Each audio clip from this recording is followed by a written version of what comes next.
पुराने नियम की पहली किताब उत्पत्ति अध्याय 25 में हमें एक घटना दिखाई देती है जहां पर एसाव अपने पहलौठे के अधिकार को याकूब के हाथों बेच देता है। किस चीज के लिए? बस एक कटोरी दाल के लिए। और आज हम जब पीछे उस कहानी की तरफ देखते हैं तो हम सोचते हैं कि एसाव कितना मूर्ख था, कितना डम था।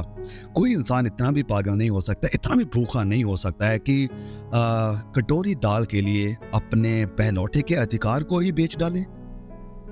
तो इस घटना को देखते हुए हमें शायद ये लगे कि शायद एसाव को पता ही नहीं था, एहसास ही नहीं था कि वो किस चीज को या कैसे अधिकार को याकूब के हाथों में दे रहा है।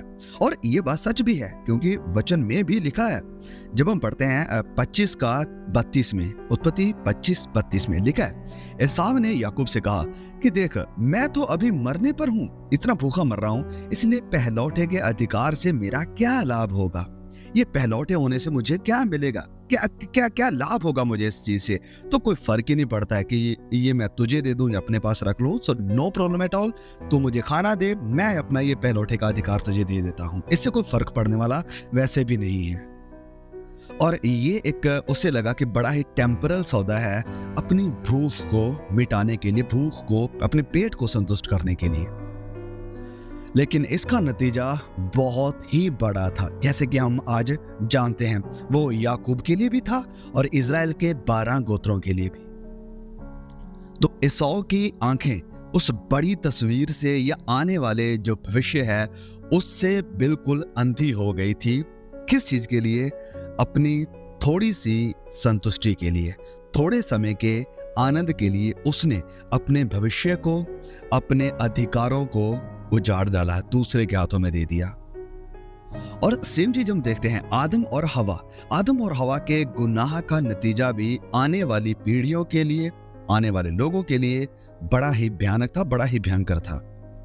क्योंकि इन लोगों ने भी अपने सारे अधिकार, जो अपॉर्चुनिटी, जो प्यार, जो खुदा की प्रेजेंस से इन्हें मिल रही थी, उसका सौदा कर दिया। किस चीज के लिए? एक फ्रूट के लिए, एक फल के आनंद के लिए। और तीसरी एग्जाम्पल मैं आपके सामने रखता हूं प्रभु यीशु मसीह की। प्रभु यीशु ने भी ऐसी ही परीक्षा का सामना किया। 40 दिन के उपवास के बाद प्रभु यीशु सच में भूखे थे, उन्हें सच में भूख लगी थी। और शैतान प्रभु यीशु के पास आता है और उसे कहता है कि अगर तू परमेश्वर का पुत्र है तो आज्ञा दे, इन पत्थरों को कह दे कि ये तेरे लिए रोटियां बन जाए और तू खा और अपनी भूख मिटा ले। लेकिन प्रभु यीशु ने ना तो एसाव की तरह किया और ना ही आदम और हवा की तरह किया। जब इनके सामने परीक्षा आई, प्रभु यीशु ने क्या कहा? प्रभु यीशु के सामने जब ये परीक्षा आई तो प्रभु यीशु ने अपना विश्वास परमेश्वर के ऊपर रखा और परमेश्वर के प्रति आज्ञाकार रहा। प्रभु यीशु अपने जन्म सिद्ध अधिकार को जानते थे। वो जानते थे कि वो कहां से आए हैं, किस कारण आए हैं, उनका पर्पस क्या है यहाँ आने का, और फिर तीसरी बात है कि वो कहां जा रहे हैं। इन सब के बाद उन्हें क्या प्राप्त होने वाला है वो जानते थे। और इस कारण प्रभु यीशु अपने अधिकारों का सौदा थोड़े से भोजन के लिए शैतान के सामने नहीं करने वाले थे। सिर्फ भोजन के लिए नहीं, यहाँ तक कि जब उनके सामने सारे राज्य और उनकी शान शौकत भी दिखाई गई तो ये सब कुछ ने भी प्रभु यीशु को नहीं डुबाया। वो भी प्रभु यीशु को विश्वास से हटा ना सके, क्योंकि वो जानते थे कि this is for a short time, ये थोड़े समय का है, बर्बाद होने वाला है, खत्म होने वाला है। लेकिन जो इसके बदले मैं करूंगा, जो इसके बदले मैं दे दूंगा, वो बहुमूल्य है, उसकी कोई कीमत नहीं है। तो इस कारण प्रभु यीशु ने बड़े ही अलग तरीके से परीक्षा का सामना किया। अब मेरे प्रिय भाइयों और बहनों, मेरे पास और आपके पास, हमारे पास अब एग्जाम्पल्स हैं कि हमें क्या नहीं करना है और क्या करना है। लेकिन फिर भी हम जब आदम और हवा को देखते हैं, जब एसाव को देखते हैं, तो हम कहते हैं कि वो कितने मूर्ख थे। लेकिन शायद हम भी दिन प्रतिदिन उन्हीं की तरह काम कर रहे हैं और दिन प्रतिदिन प्रभु यीशु मसीह की तरह नहीं कर रहे हैं। हम भी छोटी छोटी चीजें जिनकी कोई असल में महत्वता नहीं है, जो कि थोड़े समय के लिए है, हम उनकी तरफ भागते हैं, उनकी तरफ झुकते हैं, उन गुनाह की तरफ पड़ जाते हैं। और जो अनंत काल की जिंदगी, जो सदा का आनंद, जो सदा की खुशी खुदा हमें देता है, हम उसके साथ सौदा कर लेते हैं, उसे बेच देते हैं थोड़े समय के आनंद के लिए। मरकुस 8:36 में, मरकुस अध्याय 8 वचन 36 में प्रभु यीशु कहते हैं कि यदि मनुष्य सारे जगत को प्राप्त कर ले, हासिल कर ले और अपने प्राण की हानि उठाए, अपनी जान का नुकसान करे, तो उसे क्या फायदा होगा, उसे क्या लाभ होगा। और वचन 37 में वो कहते हैं, और मनुष्य अपने प्राण, अपनी जान, अपनी आत्मा के बदले क्या देगा। और ये जो सवाल, रेटरिकल सवाल प्रभु यीशु यहाँ पर कर रहे हैं, हम सबको इन सवालों के बारे में सोचने की और इनका जवाब देने की जरूरत है कि इंसान अपनी जान के बदले क्या देगा और क्या लाभ होगा इंसान को कि अगर वो सारी दुनिया को हासिल कर लेता है लेकिन एट द एंड अपनी जान का नुकसान कर लेता है। अब चलिए थोड़ा सा इन वचनों को हम एक्सप्लोर करते हैं, इसकी स्टडी करते हैं। सबसे पहले प्रभु यीशु कहते हैं कि इंसान को क्या लाभ होगा अगर वो सारी दुनिया को हासिल कर ले। अब देखिए, ना मैं, ना आप या और कोई भी, हम में से कोई भी सारी दुनिया को हासिल नहीं कर सकते हैं, पूरी दुनिया को नहीं जीत सकते हैं। प्रभु यीशु यहाँ पर एक हाइपरबोलिक लैंग्वेज का इस्तेमाल कर रहे हैं। जो अमीर हो सकते हैं एलोन मस्क की तरह, अंबानी की तरह या जेफ बेजोस की तरह, जो मल्टी बिलियनियर्स हैं।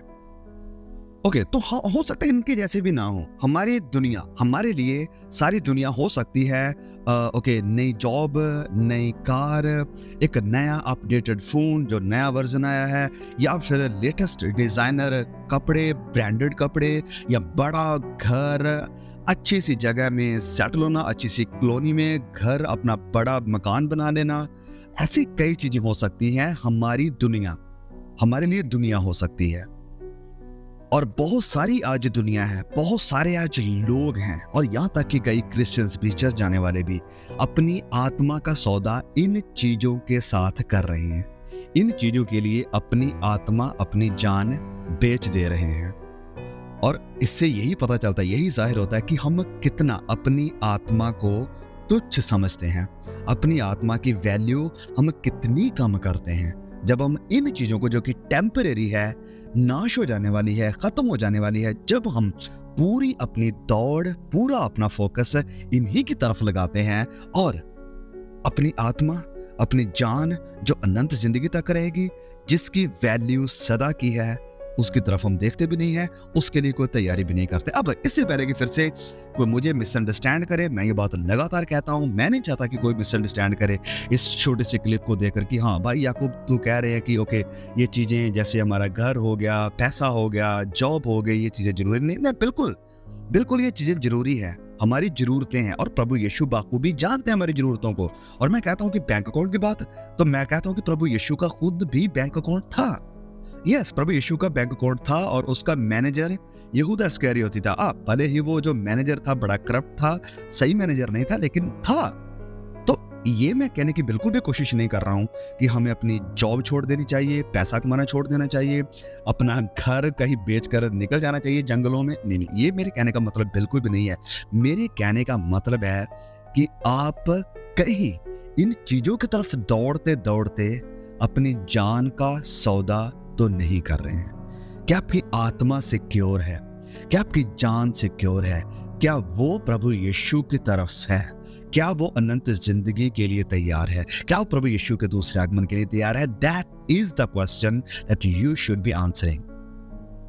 तो जैसे मैं कह रहा हूं, हो सकता है कि हम में से भी कई ऐसे लोग हों इस सौ की तरह और आदम और हवा की तरह, जिन्हें जो अपनी आत्मा को बेच रहे हों, अपनी आत्मा का सौदा कर रहे हों, इन टेम्परेरी चीजों के पीछे भागते भागते पूरी जिंदगी गुजारते हमें शायद ऐसौ की तरह एहसास ही ना हो, पता ही ना हो कि हम कितनी बड़ी चीज को, कितने बड़े अधिकार को शैतान के हवाले कर रहे हैं, शैतान के हाथों बेच दे रहे हैं। किस चीज के लिए? इस संसार के थोड़े से समय के आनंद के लिए। और जब हम वापस मुड़ते हैं प्रभु यीशु मसीह की परीक्षा की तरफ, जो वो सेम प्रभु यीशु मसीह के सामने भी लेकर आए, तो प्रभु यीशु को शैतान ने क्या कहा था? प्रभु यीशु को शैतान ने सारे राज्य और वैभव दिखाए और कहा कि ये सारा कुछ मैं तुझे दे दूंगा, ये सारा कुछ मैं तेरे हवाले कर दूंगा, बस मेरी वर्शिप, मेरी आराधना, मेरे पीछे चलना, मेरे आगे झुकना शुरू कर दे। परमेश्वर का ख्याल मन से निकाल दे, परमेश्वर की आराधना करना, दुआ करना, बाइबल पढ़ना, प्रभु के साथ समय व्यतीत करना, वो सब कुछ बंद कर दे। बस काम कर, मेरे पीछे चल, मेरी आराधना कर, एंड दैट्स इट।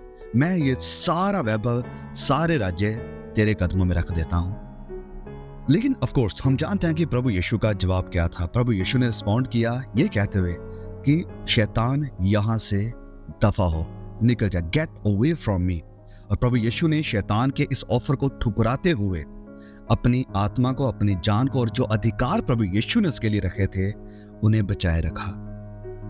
और प्रभु यीशु जब ये वचन कहते हैं कि इंसान को क्या लाभ होगा अगर वो सारे राज्य और इनकी शान शौकत को हासिल कर ले लेकिन अपनी आत्मा का, जान का नुकसान करे, तो प्रभु यीशु ये बात अपने रियल अनुभव यानी एक्सपीरियंस से बोल रहे थे जब उन्होंने ये बात कही, क्योंकि उनके सामने भी ये सब कुछ ऐसे ही आया था, अपनी जान का सौदा करके संसार के राज्य और इसकी शान शौकत को हासिल करने का। आज देखिए शैतान प्रभु यीशु मसीह की तरह जैसे प्रभु यीशु के सामने आया वैसे बिल्कुल हमारे सामने नहीं आएगा। आज उसने क्या किया है, आज उसने अपने सेवक, जैसे वचन कहता है, उसने अपने सेवक और अपने रसूल खड़े किए, अपने प्रेरित खड़े किए हुए हैं। और ये मेरी भाषा नहीं है जब मैं कहता हूँ कि शैतान के प्रेरित और शैतान के दूत या सेवक, ये वचनों की भाषा, ये संत पौलुस की भाषा है जो मैं यहाँ पर यूज कर रहा हूँ। तो शैतान ने आज अपने सेवकों को और अपने प्रेरितों को खड़ा किया हुआ है जो उसकी जुबान बोल रहे हैं चर्चस में, कलीसियाओं में। यस, बिल्कुल। प्लीज प्लीज प्लीज आप वचनों को पढ़े, संत पौलुस की बातों को पढ़े, ये वचनों की बात है जो मैं कह रहा हूं। शैतान ने अपने सेवकों को और अपने प्रेरितों को खड़ा कर रखा है चर्चस में, जो शैतान की भाषा, शैतान की लैंग्वेज बोल रहे हैं। और संत पौलुस एक जगह पर कहते हैं वो शैतानी यानी दुष्ट आत्माओं की शिक्षाओं पर लोग मन लगाएंगे, ये भी वचन में लिखा है। तो क्या हुआ कि शैतान अपनी भाषा अपने सेवकों, अपने प्रेरितों के द्वारा कलीसियाओं से बोल रहा है, और आज भी उसका ऑफर वही है जो ऑफर उसने आदम और हवा के आगे रखा था और जो ऑफर उसने प्रभु यीशु मसीह के आगे रखा था। आज भी बड़े मशहूर प्रचारक हैं, यहाँ तक कि इस प्रचारक का नाम आपने सुना होगा, क्रैफर्ड डॉलर। वो कहता है कि प्रभु यीशु ने अपना लहू बहाया है, अपनी जान दी है ताकि हम प्रोस्पेरिटी का दावा कर सके, फाइनेंशियली प्रॉस्पर हो सके। फिर जोएल ओस्टीन जैसे झूठे प्रचारक हैं जो कहते हैं that okay, live your best life now. ये बेस्ट लाइफ संत पौलुस ने कहाँ गुजारी, पतरस ने कहाँ गुजारी, मसीही इतिहास में मसीहों ने कहाँ गुजारी? विश्वास करने वालों के लिए तो ये लिखा हुआ है, परमेश्वर के वचनों में ये लिखा हुआ है कि जितने धर्म के साथ विश्वास में जिंदगी गुजारना चाहेंगे वह सारे सताए जाएंगे, वह सब सताए जाएंगे। उनकी बेस्ट लाइफ कहाँ है? तो ऐसे और भी इंडिया में भी बड़े ऐसे झूठे प्रचारक और शैतान के सेवक हैं जो यही सिखा रहे हैं, जो लोगों का मन, कलीसिया का मन संसार और संसार की चीजों के ऊपर लगा रहे हैं। जैसे शैतान ने मसीह यीशु का मन लगाने की कोशिश करी थी इस संसार के राज्य और इसकी शान और शौकत की तरफ, उसी तरह से आज भी शैतान के सेवक, शैतान के प्रेरित लोगों का मन इस संसार के राज्यों पर और इस संसार की शान शौकत के ऊपर लगा रहे हैं, और लोगों का सौदा हो रहा है उनकी आत्मा के साथ, जहां पर लोग इस ऑफर को एक्सेप्ट कर रहे हैं क्योंकि ये डायरेक्टली शैतान के मुख से नहीं आ रहा है, शैतान के द्वारा खड़े हुए सेवकों और प्रेरितों के थ्रू आ रहा है। इससे बचिए, मैं लगातार सावधान करने की कोशिश कर रहा हूं। क्यों? क्योंकि मैं देख रहा हूं कि जो कुछ यहां पर सिखाया जा रहा है वो वचनों के खिलाफ है, वचनों से बाहर है। जो बात प्रभु यीशु यहाँ पर सिखाने की कोशिश कर रहे हैं उनके खिलाफ है, जो बात प्रेरितों ने सिखाने की कोशिश करी उनके खिलाफ है, जो शिक्षाएं आज चल रही हैं। ओके, थोड़ा सोच कर देखें, प्रभु यीशु ने कहा था कि इंसान को क्या लाभ होगा अगर वो सारी दुनिया को हासिल कर ले और अपनी जान का नुकसान करे। लेकिन आज के झूठे सेवक और झूठे प्रेरित क्या सिखा रहे हैं कि प्रभु यीशु ने अपना लहू बहाया है, अपनी जान दी है ताकि हम सारी दुनिया को हासिल कर सकें, और हम सारी दुनिया को हासिल करके अपनी आत्मा को भी बचा लेंगे। इसमें कोई बड़ी बात नहीं है। प्रभु यीशु ने अपना लहू बहाया इसके लिए है कि हम सारी दुनिया को हासिल करें। सोच कर देखें कि ये कितना ऑपोजिट है, ये कितना ऑपोजिट है परमेश्वर के वचनों से। और पौलुस क्या कहते हैं? संत पौलुस कहते हैं तीमुथियुस को लिखते हुए कि कितने लोगों ने पैसे का लोभ करते करते अपनी जान का नुकसान कर लिया है, अपनी जान का नुकसान कर लिया, अपने आप को परीक्षाओं में डाला है।